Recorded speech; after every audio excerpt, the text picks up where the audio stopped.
Darn it all.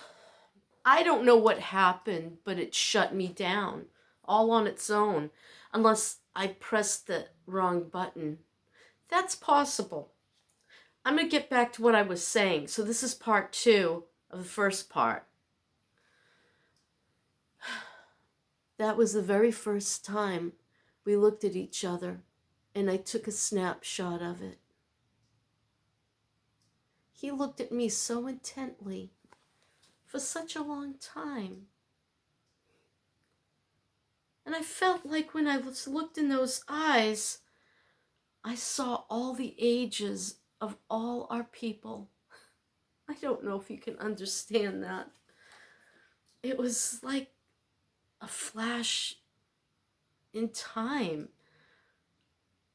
It was like I could see ancestors from long ago. I know. You need to see a psychiatrist. Whatever.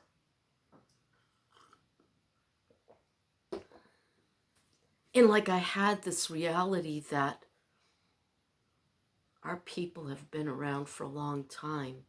They've been through a lot. There have been serious struggles. And here he is, the newest one. I don't know. Explain it. I don't get it. But I know what I felt and I know what I saw. And it was amazing. It was a very amazing reality. A point in time where everything just felt like it came together. Go figure. So let's see, what else was I talking about? I was talking about what they're going to do. What they're going to do. And I'm going to be surrounded. I don't like that feeling, but I'm trapped. My little car will not suffice, and I can't afford it right now anyway. But I've been looking and looking and looking for something bigger, something that could let me go camping for a while, something that I could pull a trailer of my goods up to the north so I could spend time up there selling and seeing and being. But I'm going to miss my kids and my Finn. But I can always come back. It's not like I can't come back. It's just that I won't always be here. There won't be that call, hey, Mom, you want to go to the beach? Or, hey, Mom, could you babysit tonight? Or, just everyday family stuff. And would I feel really alone? And I was just talking to Bonnie last night, and she said, I was talking to this guy, he's younger, probably 30-ish, and he lived in a van for a while, and he was telling me how hard and stressful it was. And he's young. And I'm like, yeah, I get it. He was afraid all the time. That's sad. I guess people break in, whether you're in the city or you're in remote areas. He had a hard time sleeping because he was afraid of someone wanting his stuff. I've heard that before on YouTube videos. This isn't anything new, that you've got to be really careful. I suppose a van is probably going to be a dead giveaway, especially to, police and such who would knock on the door and say, hey, you don't belong here. In my little tiny Toyota I parked under some trees at a park, and no one bothered me 2 nights in a row. It was not a good night's sleep. It wasn't. I felt like I was in a coffin. That thing is way too small. I gotta have a little bit of space between my face and the ceiling. It's choices between a sedentary, get a hobby. I bought hobby stuff. Yeah, I'm going to try to make my own little things that I can sell for my channel. Why not? I don't like the prices of like Redbubble and the rest of them. A t-shirt should not be $23, okay? I have thoughts, plans, and ideas, but first I'm going to start with small things that I can put together and just send in a regular postage envelope. That way the postage is low, the product is cheaper, and it'll be something unique to me. And it'll be made by me. So I bought some cool... I had to buy this, though. I hope I don't shut this off again. If I do, you're going to see it in 3 parts. Hang on a minute. So I went to Hobby Lobby, and I went to the Dollar Tree. It's a $1.25 tree. And I bought some of these little organza bags. Because what I was going to do is make... I used to embroider, and my mother taught me, and she was the master of embroidery. I mean, amazing work she did. Someday when I come across her stuff, I'll show it to you. I'm going to embroider my logo, which I haven't designed yet, but I'm going to, on the front of these little bags, and these are going to be for the 7.83 hertz, the frequency diodes. You can buy just the diode from that company I told you about. And I'll try to put a link in the bottom, right? The New You Miracle Band. I gotta remember that name. So, if you're allergic to metals, you could put one in a little bag and then just like either pin it to the inside of your pants. As long as it's within 3 inches, it's supposed to work. So I got some in white and some in blue. Yeah, I'm going to embroider them, see how they come out. Oh, Lord have mercy. And then from the Dollar Tree, I also bought some markers because I also, and I don't know if these are going to run, and that scares me because I bought, that was from Hobby Lobby though. I also bought myself some soap, some tape, and some envelopes from the Dollar Tree. That's all I got there. But then from Hobby Lobby, they're expensive, but everything was 50% off that I bought. So I did good, except for this. This was greatly reduced. $2.24. So I can practice my embroidery. I haven't embroidered in a long time. And this gives me a lot of different styles of, needlework. It includes embroidery needle and easy to follow printed fabric. I love the little flowers. That's going to be fun. I think those are some... Yeah, I guess it just stitches. It's all stitches. My mom showed me how to make these little knots. I think that's one right there. And that'll help me remember some of my stitching. I used to do a lot of stuff on jeans. All hippie stuff. Mushrooms and peace signs. I did really good work. Flowers and, real 70s stuff. So there's that. And then I bought a bunch of, I bought Krylon because when I finish on this sort of thing, I'm going to have to spray it so that the paint doesn't come off.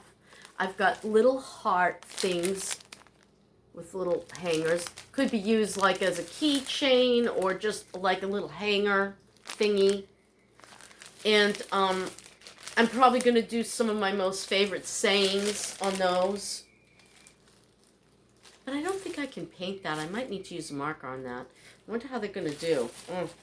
Scary. And I bought these cards to make my own gift card. Like greeting cards and stuff. I don't know what I will do on those. Something. And then I got a handful of floss. So I'm going to experiment on crafty things that I could make. That's what I'm thinking of doing. And the needles. This cost me more than I really wanted to spend, but we won't talk about that. Put all of this back that is in relation to making a craft. So yeah, I got something there I can do. Maybe I'll come up with something good. What am I doing now? I want my Walmart receipt. Where is it?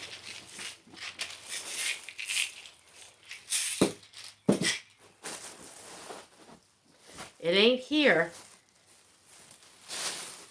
Mercy. Now I have to put everything away. Who likes doing that? Not me. I want my Walmart receipt. Quit saying that.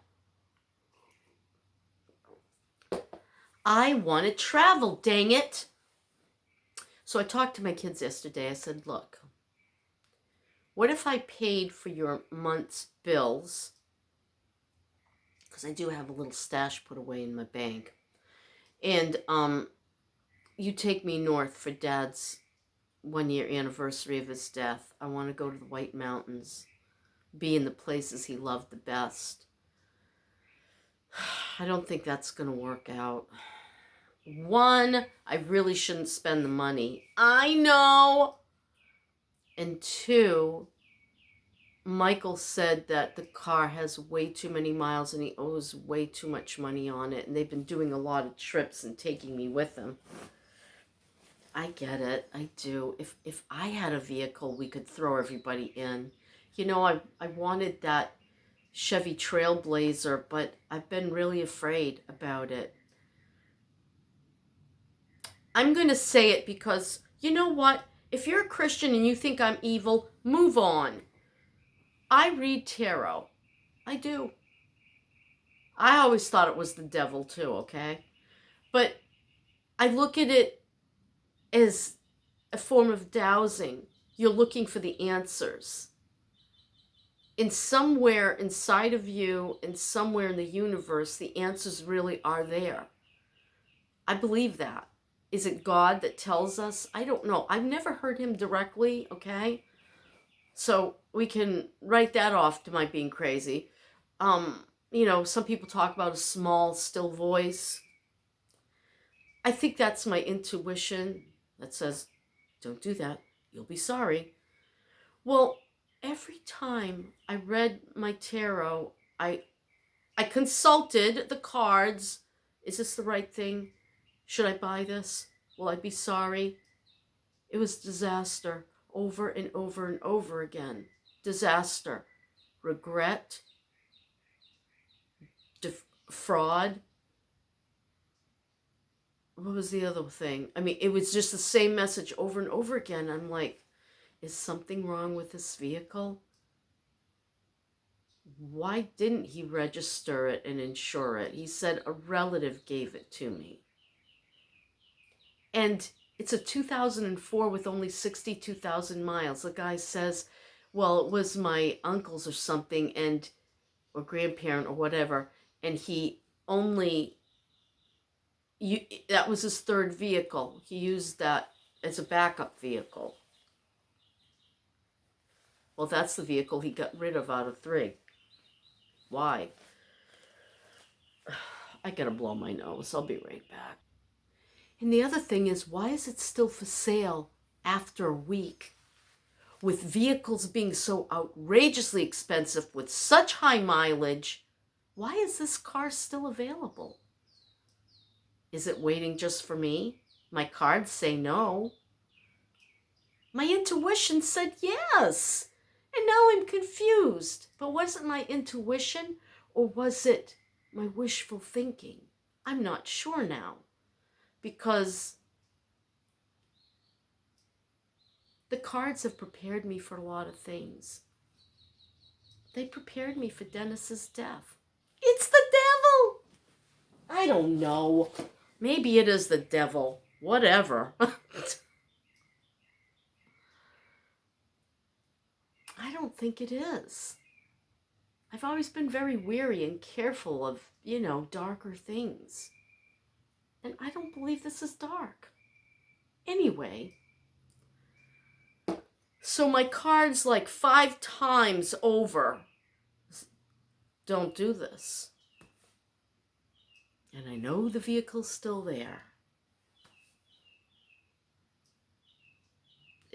the cards talked about loss, serious financial loss if I buy it. So I guess I better let that whole idea go. And then I start saying to myself, are you nuts? You're going by this? And then the other part of me says, yeah, but the cards have revealed a lot of true things to you from the past. So why not believe them? Is it God talking to me? Is it my intuition? Is it the universe? Is it Dennis trying to prevent me from doing the wrong thing? Is it angels? Quite frankly, I want to believe in those things. My logical mind is constantly fighting against my, let's call it the magical mind. The things that are unseen and unknown. Here we go again. So I'm always at a tug of war. Part of my soul says, sell this and get out of here now. The other fear I have is when that stuff goes in there, this piece of property here, this land is going to be worth a lot of money. And a big trend in Florida is to kick out the trailer owners because they don't own the land. And they don't get anything for their trailers. Move it. You can't move these. They would fall apart. And where are you going to move it to? I don't have $100,000 for a piece of land. Everything inside me says sell. But that older person, that retiring person, that needs security person says stay and wait. Consult the cards. I'm not getting a real clear picture. Nobody else reads for me but me, because I trust me.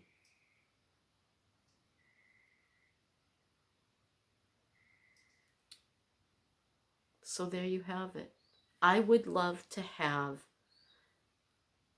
a V6, V8 that can tow a little camper. That would be great. I'd have a house and I'd be able to move it.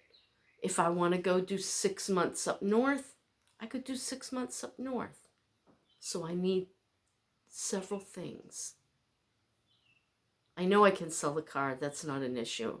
And I could sell this for 17, 18 really fast because I've been offered that already. I'm trying to get 26. It ain't happening yet. But what I need is an additional income so that if I wanted to be in a campground, I could afford to do that. I probably could on what I make anyway, though, even without food stamps. But I know the flea markets and I know how to do that. And I know that it's quick money. It's also very expensive. You've got to get there. You've got to pay for it. Well, I could do like the $25 flea markets in Ohio, Pennsylvania, etc. I could do that and make whatever. I mean, even if you make 100 a day, it's 100 a day. That's 300 in a week if you do 3 days. That isn't bad. I have stuff. I have stuff to sell. Lots of stuff. It would last me at least a season, if not more. And I know how to buy. I don't know what I don't know what's left out there. I haven't bought in years. But I have a good eye. I know this. My son was able to buy for really cheap.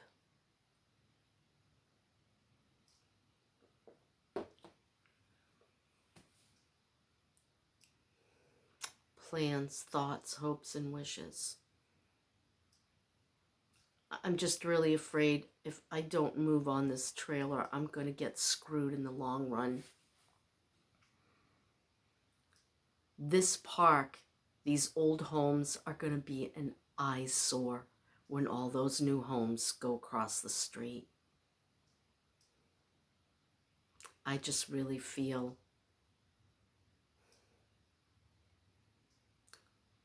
that this is a sinking ship. Wow, I did 20 minutes just on this one, plus I've got minutes on the one before. So I better stop now, download them both. I'll do it as part 1 and part 2. I don't know what the subject's going to be. I can't even remember. Ugh. I'll review it. Okay, yeah. It's only 6:39, so hopefully this won't take too long. That's my story, and I'm sticking to it. If you have any thoughts and ideas about my poor mixed up mind, let me know. Please don't preach to me. I'm not there, okay? I'm sorry if your Christian ethic grinds with my somewhat new agey ideology. I'm sorry. That's where I'm at. I'm not sorry, actually. I'm sorry if you can't tolerate me. That's your thing. I used to be intolerant too. I get it, okay? So, peace, love, and carry on. Bye.